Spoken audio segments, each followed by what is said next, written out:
నాకు తెలంగాణను అభివృద్ధి చేయాలన్న చిత్తశుద్ధి ఉంది, పట్టుదల ఉంది. నాకు తెలియంది ఏమున్నా అడిగి తెలుసుకునే నాకు సహనం ఉన్నది. రోజుకు 18 గంటలు నిరంతరం పనిచేసే ఓపిక ఉన్నది.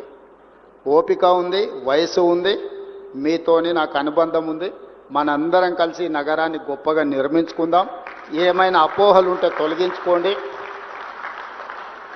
ప్రోయాక్టివ్గా రియాక్ట్ అవ్వండి, ఒక పాజిటివ్ నరేషన్ని బిల్డ్ చేయండి. రియల్ ఎస్టేట్ ఈజ్ ఫైనల్గా ఒకటే మాట చెప్పుకున్నారు, రియల్ ఎస్టేట్ ఈజ్ సెంటిమెంట్. మీరు ఏ విధంగా ఈ సెంటిమెంట్ను డ్రైవ్ చేస్తే ఆ విధంగా ఉంటుంది. అదే ₹1,00,000 ఎకరం అంటారు, ఒక 6 నెలలు ఉరితే అదే ₹1,00,00,000 అంటారు. ఆ ₹1,00,00,000 100 కోట్లకు కూడా పోయింది. కోకాపేటలో నేను కూడా ఒకప్పుడు రియల్ ఎస్టేట్ వ్యాపారం చేసిన 8 లక్షల నుంచి 12 లక్షలకు కొనుక్కున్న భూములు ఉన్నాయి. కానీ అదే కోకాపేటలో ఈరోజు 100 కోట్లు, ఓ రోజు 14 కోట్లు అయింది, ఇప్పుడు 100 కోట్లు అయింది. భూమి అనేది ఒక సెంటిమెంట్, రియల్ ఎస్టేట్ అనేది ఒక సెంటిమెంట్. ఆ సెంటిమెంట్ను మీరు ఎంత పాజిటివ్గా ముందుకు తీసుకెళ్తే మీకు అంత ప్రయోజనం ఉంటుంది.